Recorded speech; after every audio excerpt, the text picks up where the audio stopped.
listening to the Ball Talk podcast with me, Ryan Bailey. This podcast is brought to you by Adapt Athletic Performance and Therapy. Head over to Instagram and give them a follow at adapt_clinic. If you enjoyed this podcast, don't forget to leave a like, share it with your friends, and hit that subscribe or follow button as well. Without further ado, let's get straight into the podcast.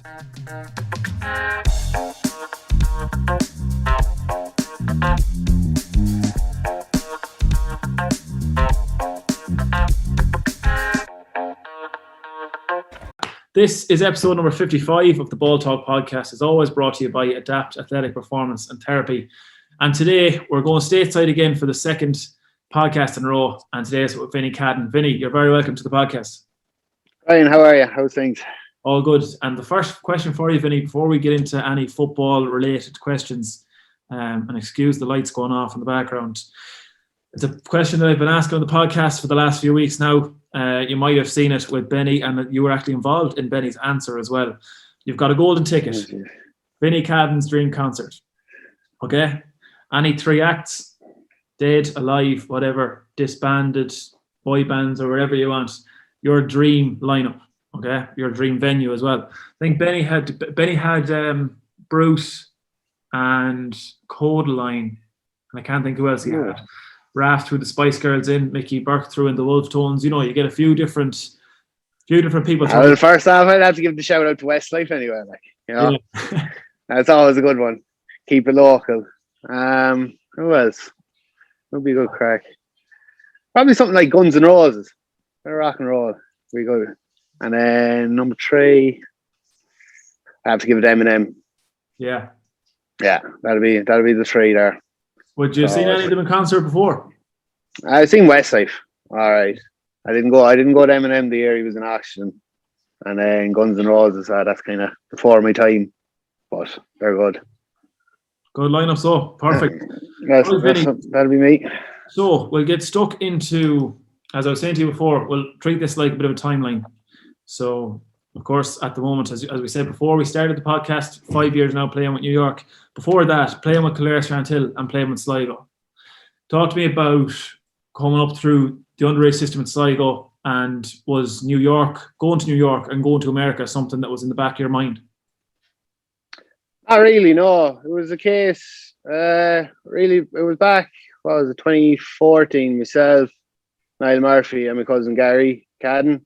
We went to Boston. So we did, and spent the summer there. Played with Shannon Blues. Went on and won the Boston Championship, and then the Blues went on to win the North American Championship that year. So kind of came back from Boston that year, and then we kind of had the bug kind of to go overseas again, you know. But there was nothing like set in stone. If anything, I was meant to be going back to the Blues. Myself and Gary were going to go back to the Blues the following summer.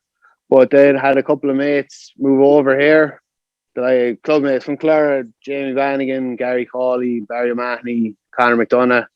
They were living over here, and Barry and Gary were in training with New York, and they kind of just mentioned my name to the manager, Justin O'Halloran. And then kind of from there, it just went on. Like I said, it was meant to be going back to the Blues, but then I kind of said, the aspect of New York, I was interested in it, you know. So once Justin made the phone call to myself, and he kind of said if I was interested, he'd see me over here in a couple of weeks. And then after that, just had to get the ball rolling, had to get on to a few lads. You have to kind of set yourself up with a club before you can get playing with the county over here. Yeah. So then it was a matter of making phone calls and stuff like that to the different clubs over here. And of course, you have some lads that'll just pass you on and be like, all right, just another lad coming out or whatever. But I'd say once they made a phone call to the Sligo boys over here, and Paul McDade especially, he got the ball rolling, everything kind of fell into place to come over here. So it did. And that's kind of how it started. And then once you get over here, it's, you know, a good thing about when you come over to a place and you join a football team is that's, you know, your circle of friends starts there straight away, you know. Yeah. So anything you need, be it if you don't have friends, you know, you'll get set up with accommodation. Myself and Gary, we must have been living on the boys' couch for, I'd say, the first month of while living over there, sharing a fold-out couch. Yeah. You know, so it's not all glitz and glam once you land over here, you know. But it's good crack experience, you know. Yeah. So talk to me Uh, about you've mentioned a good few lads there from the Calera Strandhill club that went out to New York. Is there a bit of a Calera Strandhill contingency over there, or did it just happen to be a group of lads that went? oh, there was the year we came out anyway. There was there during the middle of the summer, I think there was 8 or 10 of us away from the club. So there was, and again, you know, the other aspect of that is Calera itself struggling with immigration. Like, you know, they don't have the squad of players that they usually would. But the summer we were over here, yeah, there was the 4 boys that were living over here. Myself, Gary, we came over. That's 6. Murph came over eventually at some stage that summer, 7, and then I think a couple other lads. Some other lads maybe go away to like Boston or Chicago or something as well. You know. Yeah. So yeah, there was a big gang of us. But it must be said, like, there's a big gang of Sligo people in general in New York. So there is from all clubs, like North and South Sligo. So the move. So you said you did the summer, and then you went to you did the summer in Boston. You went to New York then, and it's something that I spoke with Luke Towie about last week was the reaction from the club of going over, like Luke, an up and coming inter-county footballer, and like barely really getting to play an awful lot with his senior team in the club. And then in your position, you're playing county football as a goalkeeper and playing with Calera as well. What was the reaction like when you made a decision to go over? Like the boys in Clara especially, they wanted to keep me, you know. Which of course, you know, like you're always going to love to play for your club and stuff like that, but I suppose you have to try new experiences and everything else. As my CV goes for a footballer over here, like a few lads were interested in me, all right, stuff like that. But it was kind of only one club I was ever going to pick anyway, and that was Sligo. You know, Sligo man, player for Sligo. But yeah, it was a case like a few clubs might try and kind of dwindle in and like try and scoop you at the last second and stuff like that. Here, especially for a goalkeeper, you know, goalkeepers they're a lot rarer than say your outfield players and stuff like that. So once people hear if you're any good, they'll be on to you, and then you know it kind of just goes that way. But like I said, once I made the phone call to Sligo, everything fell into place. So I was happy out. I wasn't going to be swayed. Of course, yeah. So looking at, I know I'm kind of pegging questions at you a bit, but looking at just to give a bit of context, going from, so you said 2014, 2015, you were in New York. So playing inter-county for Sligo, when did you stop playing, or when did you start and stop and then go play with New York then? Well, the thing is, I never actually got to play championship with Sligo. I played FBD, I played league, but I never got the championship debut. Yeah. So I was first year in, I was like 17, 18. It was Kevin Walsh was the manager that year. So like we got to the Connacht final that year. We lost in AO by a few points, I think it was in the end. That was my first experience of inter-county training.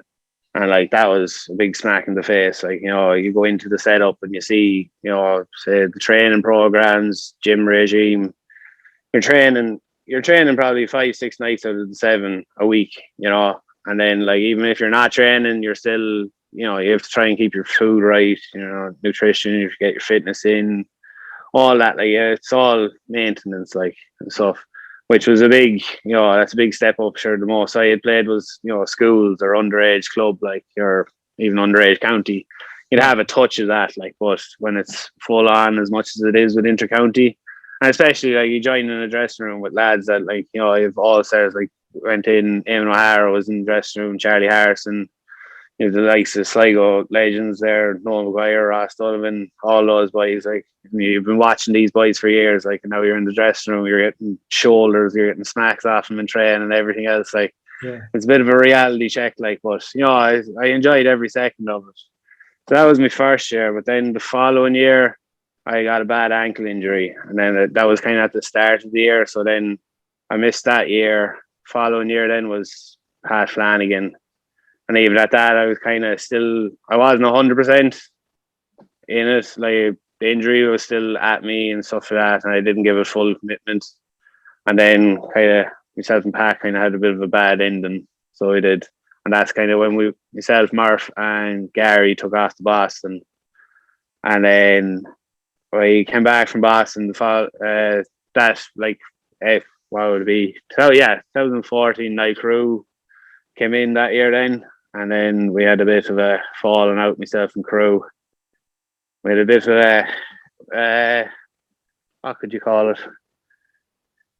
Difference of opinion. Okay. So it was a case. I was meant to be going on a holiday in January. I remember we were missing. All I was going to miss was a friendly match.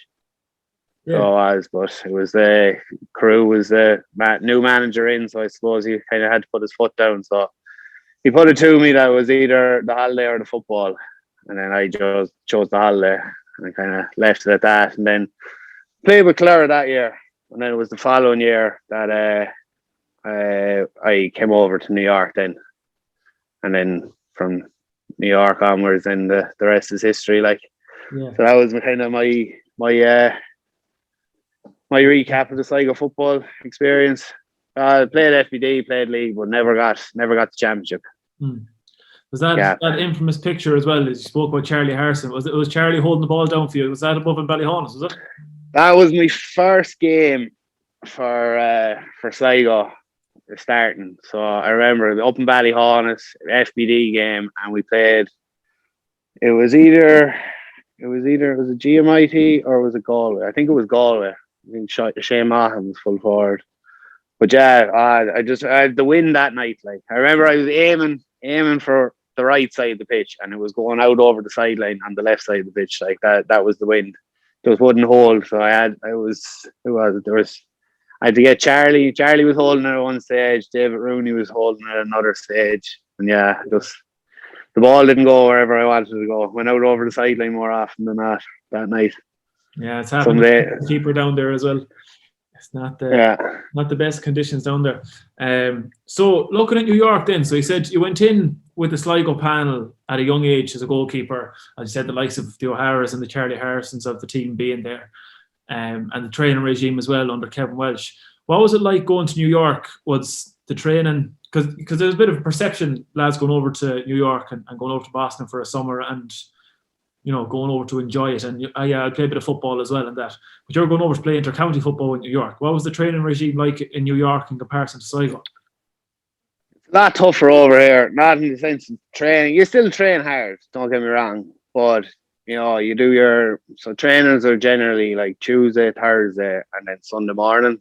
So you train collectively 3 times a week, and then it's kind of up to yourself as well to do whatever you want to do outside of that. So, like, it's a lot harder in New York in the sense that, like, your team is comprised of, like, you know, some are bartenders, so they're literally nocturnal, like, you know, they work all nights, like, and stuff. Then, you know, other ones are construction workers, and then, like, it all depends on where you're living in the city as well. You could be up at 4 or 5 o'clock in the morning, and you're not back in the house till 6, 7 o'clock in the evening. Then you have to go away to Gaelic Park, train for an hour and a half, 2 hours, and then back home, get into bed, and then repeat cycle for work and stuff like that. So it's kind of more management on that sense is where it comes in tougher, you know, and especially New York lifestyle as well. Everything is just always go, go, go. You know, there's no stopping at all, be it work, be it your social life, whatever. There's always, pre-COVID, obviously, New York, there's always something to be at, you know, at any given stage of the day. Like, so that's kind of, some lads struggle with the commitment side of things there, that, you know, they might find themselves off in the pub a couple of times instead of being at the training sessions, or they might have a hard Saturday night, so you wouldn't see them on the Sunday morning, like, but, you know, it's not as military as it may be, like, back home, whereas, like, you know, you have boys that are, you know, inter-county paddles, like, I've done it myself, and you'll be on drinking bans for a couple of months at a time, or 3 months, and then lads just blow the arse out of it and go mental. Like, yeah. Over here, you know, you get away with, like, we have our team nights out, or, like, you go for a couple of drinks on a Friday or Saturday night. It's a little more lax. Like, I wouldn't fault, like, commitment wise, you know, towards the cause or anything like that. Every time we've lined out on the pitch, like, we're always, you know, want to give it 100%. Like, yeah. As for the training and stuff, lads, I feel lads aren't going to be interested. And you see, like, interest in general in like younger lads these days, especially and stuff. If you have it, you're told Monday to Sunday, no drink, go to the gym, get train hard and everything else, and have no fun at all. Sure, like lads aren't going to want to play in that, like, you know. So that's kind of the good thing about over here in New York is like you train hard, but you know you still have a bit of crack too. You know, it keeps the interest in the football, and that's kind of it keeps bringing people back. You know, keeps them involved and stuff like that. Yeah, it's probably why the community over there in New York, just in New York in particular, is so vibrant in Gaelic football. There always seems to be a bit of a buzz around Gaelic Park when you're watching a game, like, you know, that. Oh yeah, definitely, yeah. The weekends especially, like, you know, tradition is probably, they're losing the tradition of like what they say, what used to be 10, 15 years ago, Sunday in Gaelic Park, like place be hopping, there'd be live music, there's a pub there, you know, the games all day, and you know, you'd have hundreds of people going there every Sunday. You still have lads there, like there's Pops Nairn there from Kerry, every weekend without fail, he's there watching every game, like, you know, and it's tradition to a lot of lads, like. But the culture of it, the community of it, like definitely used to be a lot more vibrant. Like you would have had a lot more people coming to Gaelic Park to just have the crack, really. Like, and you'd have the football there as well. And it's a culture. It'd be a case too, like lads, you know, used to say you go up to Gaelic Park on a Sunday to try and find work for the Monday and all that. Like, you know, the Irish look after the Irish over there, and it's nice to have something like Gaelic Park and the likes of Woodlawn there as well. Like, you know, it's all Irish and it's a community, so it is, you know. Yeah. Like I said, the Irish look after the Irish over here. Let's get back to the training, Vinny. Over your 5-year stint so far with New York, have you noticed maybe the level of intensity has gone up in training in comparison to 5 years ago? Has it changed much? Oh, definitely, yeah. You kind of change them with the game, like, you know.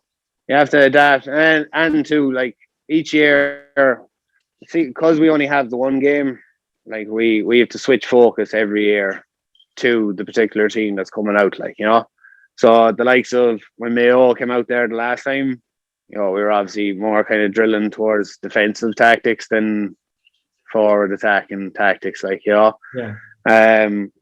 Who else? And like, you know, with Leitrim, we tried to be more, you know, gung-ho, go for it, like try to be more attacking, run off the shoulder and stuff. All kind of depends who you're preparing for as well, like, you know, that was kind of the different twist we put on trainings and stuff. Intensity is always there, like, you know. With the Mayo year, not so much. Like a lot of lads had the notion was definitely in our heads months before the game even came along, like, and that was kind of a hard thing to trying to get lads to not think that way. But when it's you know, the seed is planted months beforehand, it's only going to go one way on the day, like, whereas the other years that we were playing, like, I've lost twice by a point, smallest margin, playing for New York, like, against one was Leitrim and then the other one was Roscommon, like, so it's not a case, like, you know, I much prefer that we go in as underdogs the whole time to the games. You know, the year with Leitrim, we were probably built up a little too much and we believed our own hype. If we just went out that day and stuck to our own game plan, we probably should have put it dead and buried in normal time. Never mind having to put on the extra time, like, and that's kind of where Leitrim's legs came into it, and they saw us out. So they did, but yeah, no, it was kind of just, yeah, like I said, the trainings are more kind of like aimed towards who's coming out that year, and then we kind of base it around that. So we do. Just looking and sticking on the topic of football in New York, I had Sean Riley on the podcast probably about 30 episodes or so ago, after the county final, and we spoke about lads coming over to New York and actual American-born players getting a chance to play for New York, and that, you know, some lads will come in and come for a year and get playing for New York and take the place of a fella that's American-born. You know the story yourself. What's your take on that yourself? Because you're a man that's over there now 5 years and playing inter-county for New York as long as, and even longer than some actual American-born lads. It's It's in my opinion, it's one of the best aspects of New York is having that mixed bag. So it is. Obviously, look, I've seen it happen plenty of times to plenty of lads that they don't get first preference. American boys, like a lot of them, I've seen they haven't got first preference over like a big name might be coming over from Ireland, like, and of course there's going to be hype put on that person. And I've seen it like certain people have come over from Ireland and they're more. Some lads have just come along just to get the gear, but then there's other lads that have put in massive effort and like really contributed to the team.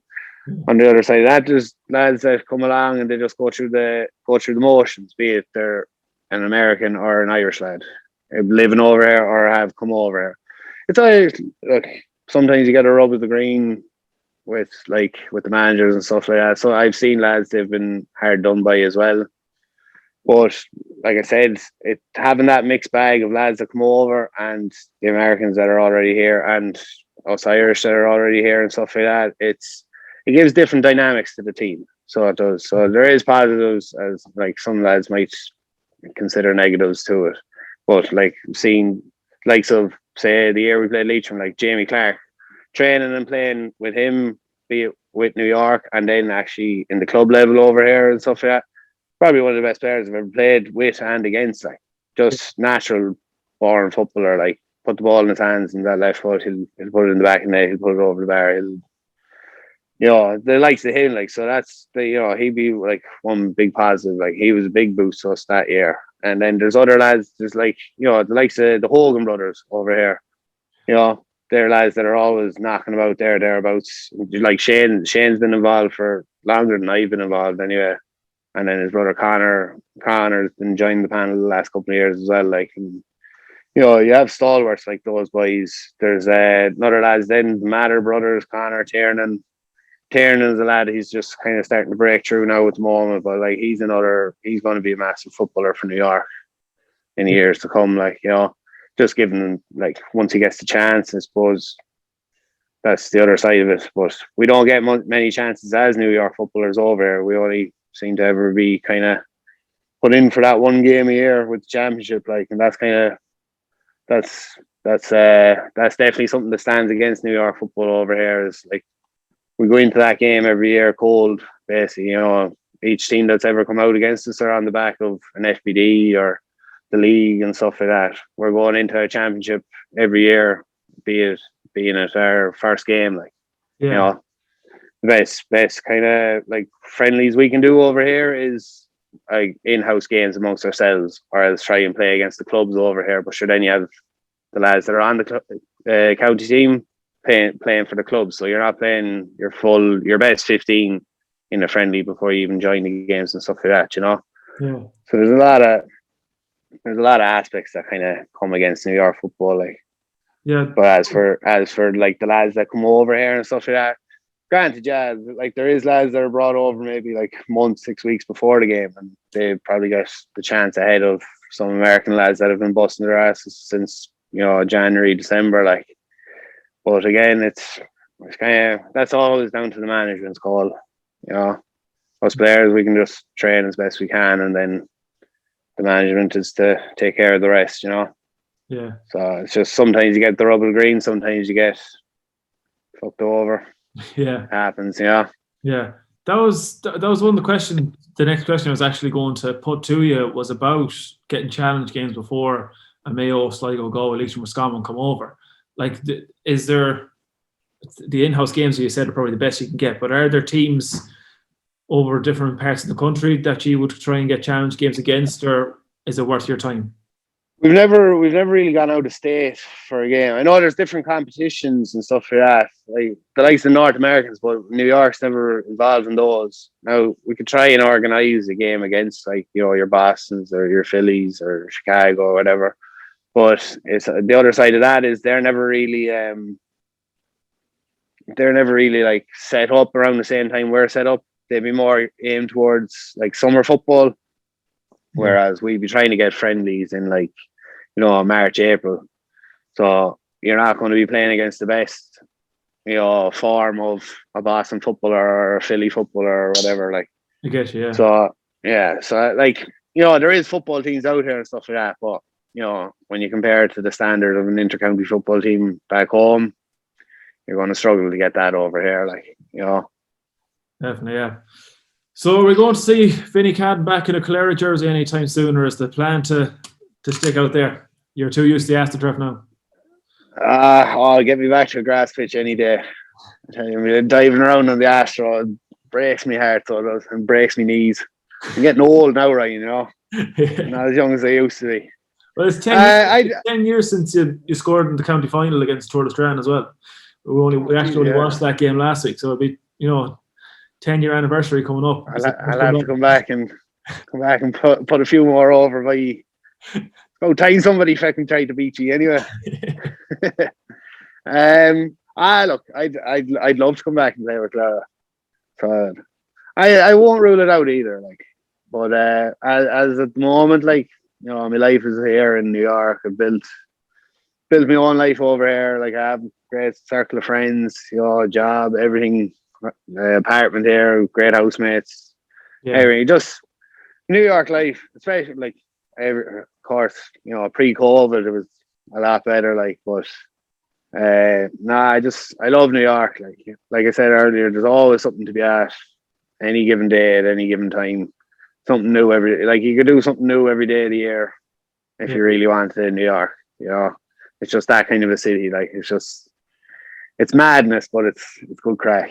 All the same. So I don't know. Down the line, maybe a couple of years time, we'll see. I might be back in the Clara jersey yet. For sure, yeah. Now, I did send out the question sticker on Instagram. As I said to you before, this is a podcast of Vinny Cadden and not the roast of Vinny Cadden. So the final question for you, it's one that I've been asked to pose to every footballer, hurler, soccer player that comes onto the podcast. Your favourite pair of boots, Vinny? Favorite pair of boots? They're Vapors. There was what were they? They're a few years old now. They're all white and they had gold on the heel. I think there was a Vapor 4 maybe. Yeah. So Vapors. Thierry Henry kind of style ones. Yeah, that's funny. The white with the gold heel. Now that's 2 podcasts in a row with the same boots. It started off, it was Manias the whole way up, but now two Vapor men. Oh no, Vapors all day. Yeah. All day long. Vinny, thanks a million for coming on to the podcast. No problem at all. Thanks for having me, Ryan.